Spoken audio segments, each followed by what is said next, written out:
Our third Alumni Award is our Alumni Service Award. This award is given to an alum of the Glenn College who has devoted their time and talents to the college and its programs. So the first two awards were for the good work that our graduates go and do in their profession, in the community, etc. This is an award about giving back, about paying it forward and contributing to the lives of others within the college. This year, it is with appreciation and sadness that I announce that our award winner is Yvonne Lesicko, who graduated with her MPA in 1995 and is no stranger to the Glenn College or the Ohio State House. Yvonne spent most of her career advocating for others on issues that she cared so deeply about, including women in government. For over a decade, she was the face of the Ohio Farm Bureau at the Ohio State House, and while doing so, she worked tirelessly to encourage and mentor and elect more women to leadership roles in Ohio. Yvonne has been a longtime supporter of the Glenn College's New Leadership Ohio program that encourages and prepares collegiate women from throughout Ohio to seek public and political leadership roles and encourage them to one day run for office. And when the Glenn College wanted to expand its women leadership programming, Yvonne enthusiastically agreed to help by serving on our Power Commission, helping to raise over $150,000 for programming that trains women to run for office, work as community advocates, and seek leadership roles. Sadly and unexpectedly, Yvonne passed away this year, but not before she made an indelible mark on the college's leadership initiatives and broadly the life of the college. While her energy and her guidance will be deeply missed, her work will live on through the programs and the women that she helped to inspire, to lead, and serve for decades to come. The remainder of this video will be a conversation from two people who knew her well. Mike Toman, who was one of her classmates and served with her at the State House as a lobbyist, albeit for a different firm, and Michelle Fitzgibbon, another lobbyist and friend who served with her and serves with her on the Power Commission for the Glenn College. Yvonne, we met the first day of class, and she and I were the first one to arrive, and we were fast friends. Yvonne never met a stranger.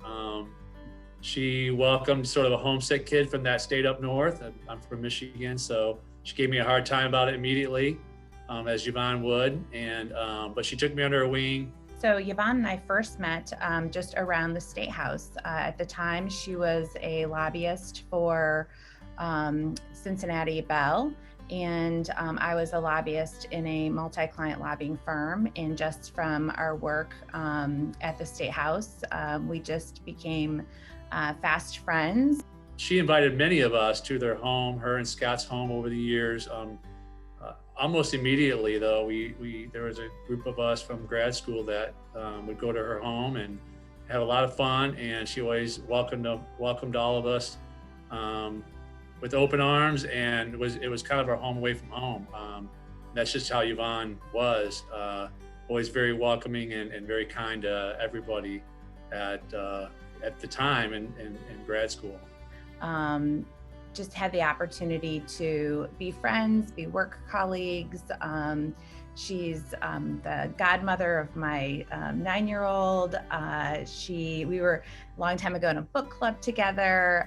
She's just a remarkable person that you want to be around. I was just very drawn to her personality, and as soon as I met her at the State House, I thought I just need to spend more time with her. She's a fantastic person. She was an early advocate, an ambassador for the college, and really starting earlier than many of us with both her treasure and her time. So Yvonne was passionate about everything that Yvonne did. So anyone who knows Yvonne knows she only picked the things that she could be super passionate about. Like whatever she gave her time to meant that she was all in, loved it, and very passionate about it. You know, she was always trying to recruit somebody from the State House. Obviously, we get to work with a lot of young people that are staffers at the State House, and she, along with myself and others, but she was one of the big big recruiters, to get people to think about going and getting initially a master's. She taught classes. She worked informally and formally with the Glenn Institute, what was originally an ad hoc committee when it was the Glenn Institute, and then it obviously became an Alumni Society. And then obviously she worked with the Women of Power events. And so she was, Yvonne was always working on something with the John Glenn College, and I was lucky enough to be part of a lot of those things as well. But usually when I'd call her and say, "Hey, do you want to help on this?" She would say, "I'm already working on it, Toman." Like, of course you are. Of course you're already working on it. I think that says a little bit more about how involved she was with the college and how much she loved it, and made it part of every day at the State House, if you will. Overall, the Power Commission is just doing some great work, and it's hard not to be, wanting to be more engaged. It's a great group of women who are working hard, but even when you talk to other people out there, they want to be involved with everything that's going on at the Power Commission. It's some really good stuff, and I think it just fit perfectly into everything that Yvonne put her heart and soul into. You can't go to that new leadership meeting and be surrounded by those 20 to 30 young ladies who are just full of energy and passionate about, doing something. They don't know what it is yet, but, they definitely have big dreams, and they're just so energetic, and they're just an amazing group every year. You're like, this group can't get any better, and they do. And the young ladies stay in touch with you. They will send you letters. We've had lots of coffee meetings following up, and it's just a great network, and I'm super passionate about, getting together with them. And for Yvonne, I think she feels, beholden to, help people and wanting to help those, young women who are trying to decide where they, fit in and what they want to do. I think mentoring was a big part of what she believed in. And, also, again, politics, trying to make sure that, women can run, getting them into positions that they can make those policies. I think that was equally important to her. Obviously, it's shocking to a lot of us to lose her so early in life, and unfair to those of us that call her a friend. Obviously, her family feels that way too. Her number one priority of her entire life were her boys, her husband and her son. So they came first, and then her career, and then, her, I would say her husband and son and her family, definitely close to her family, so I don't want to leave them out, but, her career, and then everything else. And, she loved her career.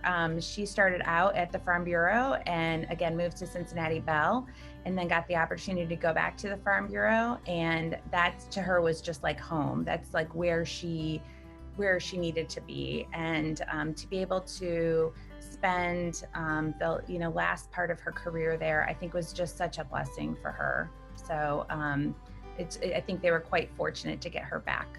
I think her legacy, she's a lobbyist. I mean, she had the highest integrity, very honest, fierce competitor. When